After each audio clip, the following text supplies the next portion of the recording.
First is to just be able to thank the National Assembly for according the Institute and myself an opportunity to speak to you in this morning and in this retreat. First is to give our gratitude and appreciation to the National Assembly for considering the Institute at this particular time when we are reflecting and being able to see how to navigate through the COVID-19 pandemic. I was delighted by the discussions yesterday and took notes from the comments, one that came from the leader of majority, the Bomas Kimunya on the accountants, and the accountants having been able to take the leadership at the National Assembly, maybe is an inspiration to all of us, including myself, to be able to join the National Assembly. I've been looking at and coming in to be able to look forward into the COVID-19 pandemic and having the third National Leadership Retreat, which is happening at the backdrop of the effects of the pandemic. It's only wise that we look at how to be able to look at our resources, accountability, and oversight over the same resources. And in this, we just reflect on the number of measures that have been put in and what those measures mean to ourselves as a country and as an economy as we move forward and as we strategize to be able to get through the pandemic. I think one of the issues that we need to be able to reflect on is on the curfew that is still on between 9 p.m. and 4 a.m. Earlier cessations that have happened, the air travel restrictions that are there that are now being lifted. And that fits in very well with the topic for today in being able to see how then do we safeguard the welfare of the society amidst the pandemic, which is one of the issues that we need to be able to look at. So I'll quickly go to my slides, sorry. And today, we just been able to speak to a number of issues. One is on the business process resourcing. And we're asking ourselves and being able to look at the issues of revenue and is that revenue, when you look at the revenue, we're just looking at it, how it's now contracting, but how do you make it eventually to be expansionary, to be able to support the economy. The COVID-19 has had its challenges, and we are currently having the KEMSA case, which is live. And how then do we ensure that there's accountability even as we go through the COVID era? The Parliament and oversight, and I know the challenges that were being discussed yesterday in terms of social distancing and how to be able to conduct the business, then how does that impact on the oversight of the National Assembly? I think one of the issues that we need to be able to discuss, sorry, that slide might be looking a little bit compressed. It was just to be able to understand first how the phases have been on our COVID-19. And as we when this started in China, there was no direct impact to many of the economies immediately. So at that time, it was more of an effect on the public health in China. There was started to be able to feel a supply risk in the global economy and a demand risk in terms of the items that are going to be supplied to the global economy. But this moved to a phase 2 where there are sectoral disruptions, and that actually has tested many global economies in terms of the public health emergency and responsiveness. The issue of being able to look at the direct and indirect supply chains in those particular economies, the issue of travel restriction and how that affected the facilitation of trade, the issue of being able to have significant reduction of tourism and hospitality, which went to a decline and almost to a halt, which is now starting to revive itself. And there are also human risks which are related to psychological risks. I think the global crisis is where we are in the phase 3, where we have this having spread all over the globe, the pandemic having spread all over the globe. We're also feeling the effects of labor now. There is either labor shortage or redundancies that are being put in by organizations. There are obstacles that have been put in by various global economics that are affecting organizations, and one of it is the social distancing, for our case, the curfew that came into place. Therefore, it means that the way of doing business has completely changed. And that has an effect also on the market volatility of our economies, to be able to see the vibrancy of an economy. Towards the recovery of the pandemic, there is going to be a look, and this we need to be able to reflect on how to be able to deal with our fragile public health infrastructure. How do we then talk to the small and medium enterprises and be able to ensure that they don't go into bankruptcy, but they are able to recover and revamp themselves after the pandemic? There's going to be credit shortage and non-performing loans due to the pandemic, and since there's contraction in activities of the economy, that will basically mean that most businesses will not be able to operate optimally, and therefore we expect to see an increase in the number of non-performing loans. Financial disturbance is one of those that you're going to be able to experience post or during the recovery from the pandemic.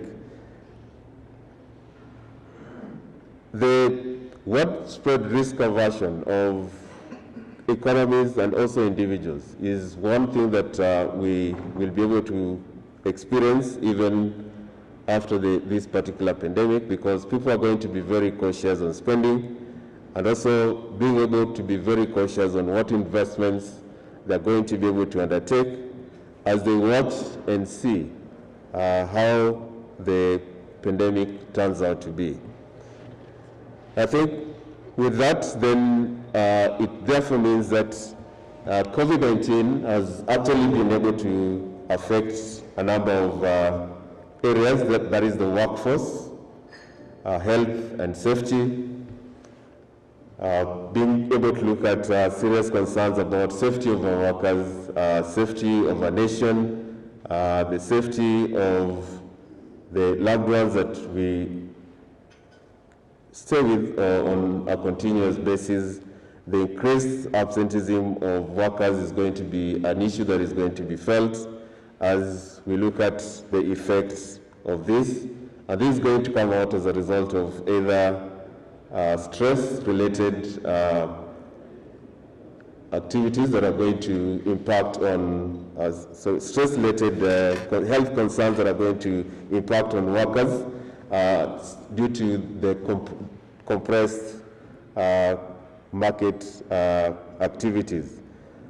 There's warning demand that is going to be experienced, and this is basically as a result of the triggers that we've had, restrictions in travel, being able to have imports of goods taking longer to be able to come into a market, and therefore that affecting how trade is going to be able to be undertaken. There's a whole effect on the entertainment industry, and that is yet to be able to recover.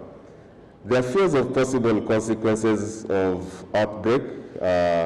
Again, as we've seen other economies, Australia and UK being able to get into another phase of a phase 2 of the pandemic with a new strain. So how do we then be able to deal with that? The supply chain disruptions that are going to come out of this pandemic, because then we are going to get items that are coming in just in time to be able to be used in supply or in various industries and organizations, then which leads a demand deficit that needs to be able to be filled in.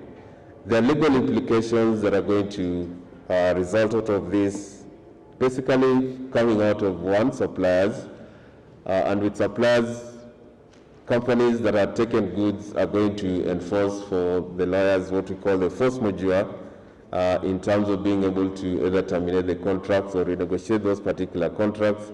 That will have an effect on the businesses themselves.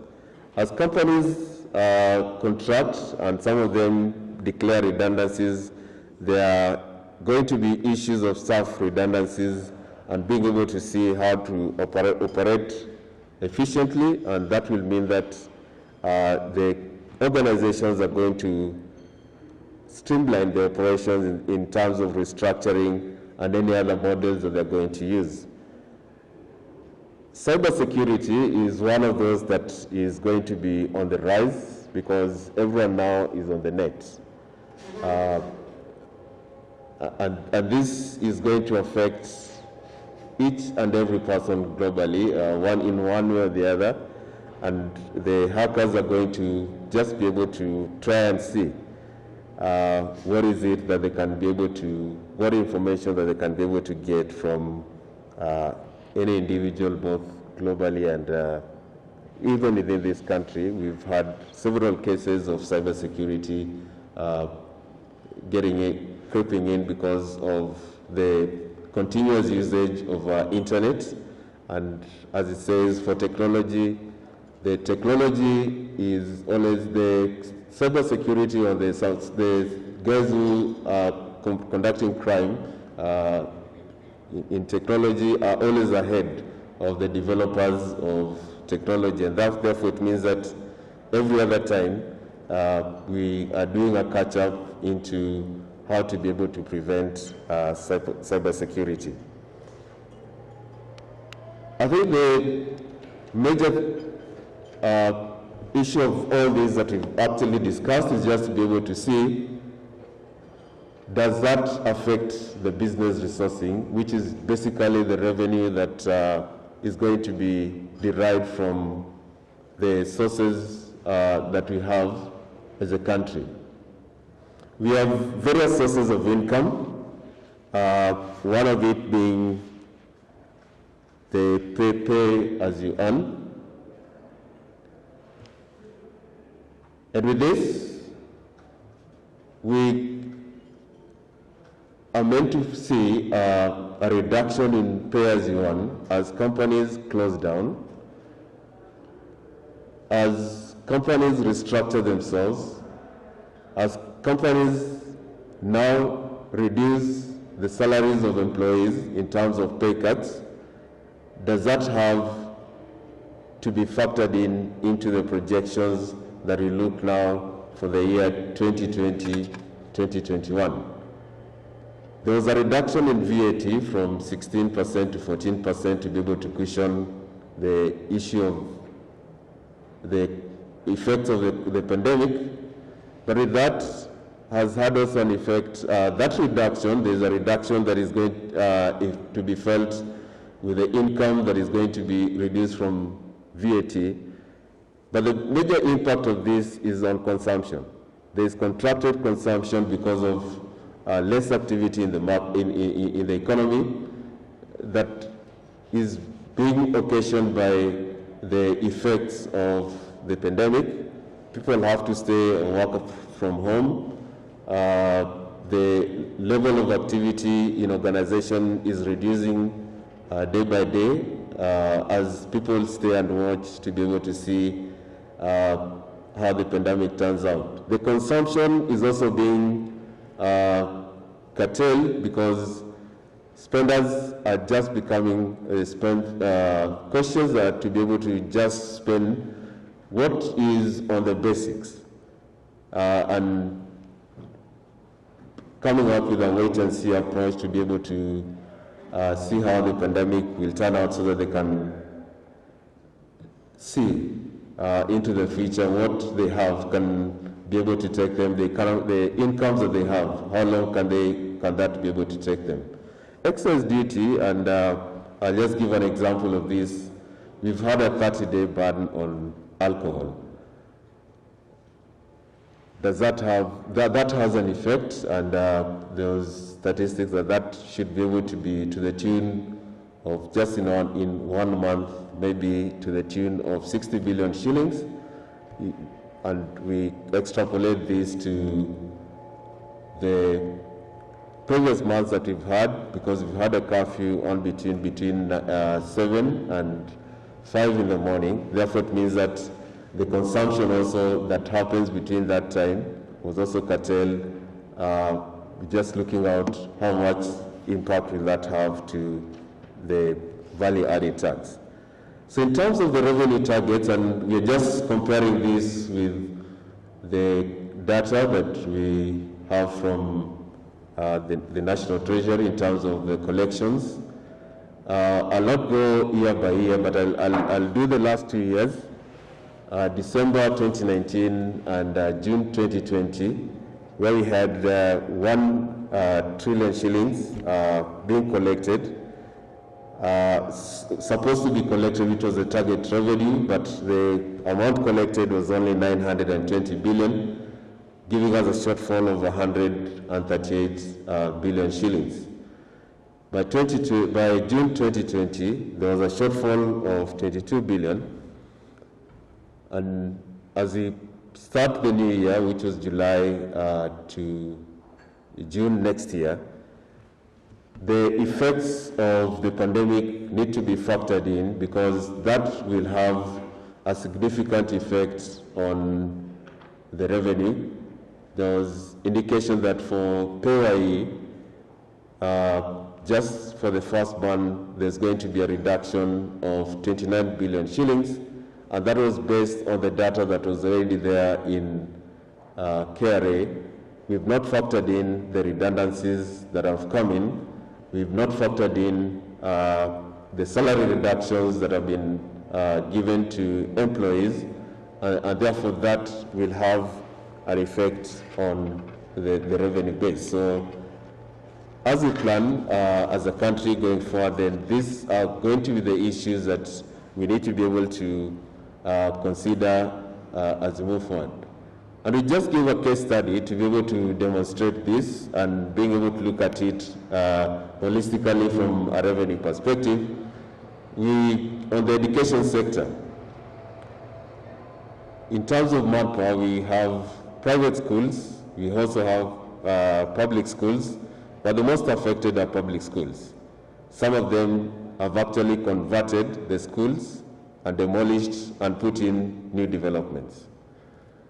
Some of them have actually converted those classrooms into other income-generating activities.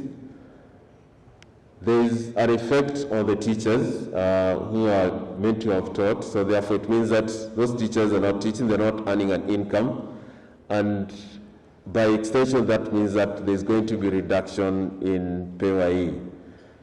The same happens to the non-teaching staff who are going to be not to be paid, and that therefore means that there's an effect on the revenue that is going to come into the consolidated fund.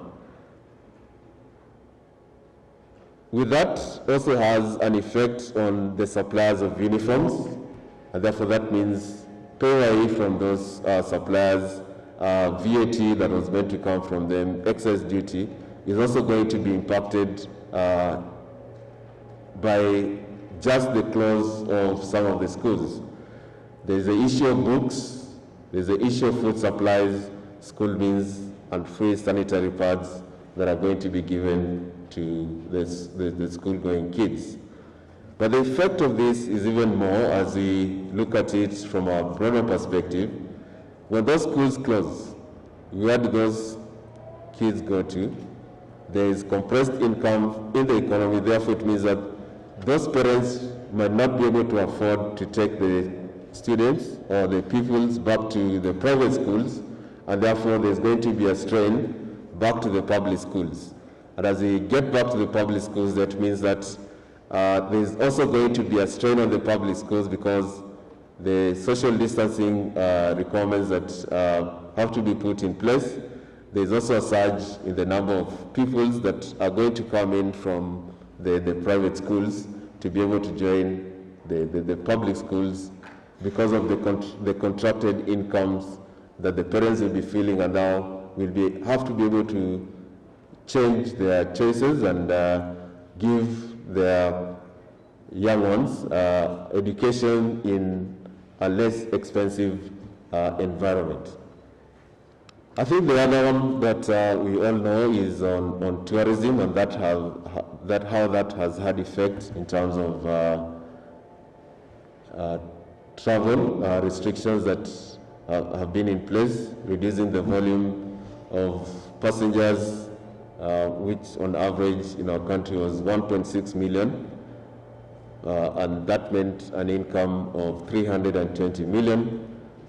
Meetings that contribute around 13.5%, and there's a total of 2,408 international arrivals that are coming in 2019, where that means that there's going to be contraction of meetings and conferences that are going to happen, and that has an effect on the foreign exchange that we are meant to receive, and also the revenues that come into the country. So with all this, we ask ourselves, how then do we get into accountability?